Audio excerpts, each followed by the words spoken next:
मात्र खरीपातील पिके चांगली येतील, साथीचे रोग वाढतील, तसेच लोकांमध्ये भांडे वाढतील. राजाचे फळ सौराष्ट्र, काटेवाड, पंजाब, उत्तर प्रदेशाचा ईशान्य भाग, वराड, विदर्भ, दिल्लीच्या पूर्वेकडील प्रदेश आणि पाटणा इत्यादी प्रधानाचे फळ, बंगाल प्रांतामध्ये मेघाधिपतीचे फळ, बिहार व जबलपूरचे बाजूस, तसेच गंगेच्या दक्षिणेस गंगा आणि सोन याच्या संगमाच्या पूर्वेस धान्य स्वामीचे फळ, गुजरात मध्ये आर्द्रा प्रवेशाचे फळ, विंध्य पर्वताच्या दक्षिण भागी रासाधिपतीचे फळ, कोकण, मध्य प्रदेश आणि राजस्थान यामधील भूभाग आदेशाचे फळ, आंध्र प्रदेशात शेनेशाचे फळ, पंजाब काश्मीर मध्ये निर्शेषाचे फळ, दिल्ली व पंजाबच्या उत्तरेकडील प्रदेश फलाधिपतीचे फळ, गुजरात व सौराष्ट्र मध्ये राजा गुरु असणारे या वर्षी पाऊस चांगला पडेल आणि धान्य, फळ आणि दूध मुबलक होईल. यज्ञ यागादी कर्मे होती. मंत्री मंगळ आहे म्हणून पाऊस काही ठिकाणी कमी पडेल, काही ठिकाणी अतिवृष्टी पडेल आणि काही ठिकाणी धान्य कमी पिकेल, काही ठिकाणी जास्त पिकेल. आग, चोर, रोग, राई याकडून लोकांना त्रास होतील. गावोगाव अत्यंत भांडे वाढतील. मेघाधिपती चंद्र असल्याने पाणी विपुल मिळेल आणि धनधान्य वाढेल. विद्वानाचा गौरव होईल.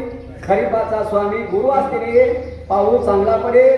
धान्य फळे विपुल मिळतील. संपत्ती वाढून लोकांना आनंद होईल. रसाचा अधिपती शनी आहे म्हणून पाऊस काही ठिकाणी थोडा, काही ठिकाणी जास्त पडेल. लोखंड महाग होईल.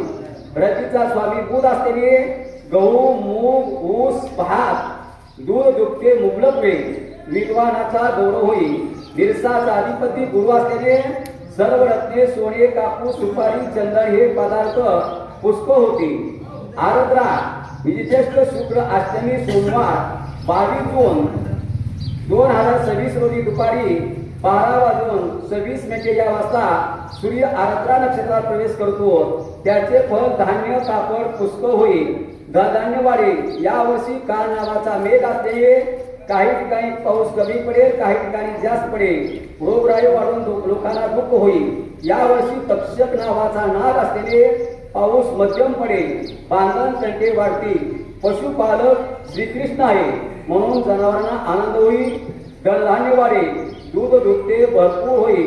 मेघ निवास पाऊस माळ्याचे घरी असून रोहिणी नक्षत्र समुद्रावर पडले आहे, त्यामुळे भरपूर वृष्टी होऊन धनधान्याचे प्रमाण वाढेल. यावर्षी 3 आवक म्हणजे पर्जन्यमान मध्यम आहे.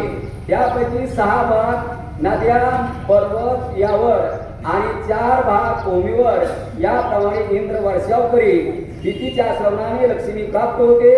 वाराच्या श्रवणाने आयुष्याची वृद्धी होते. नक्षत्राने पातक जाते.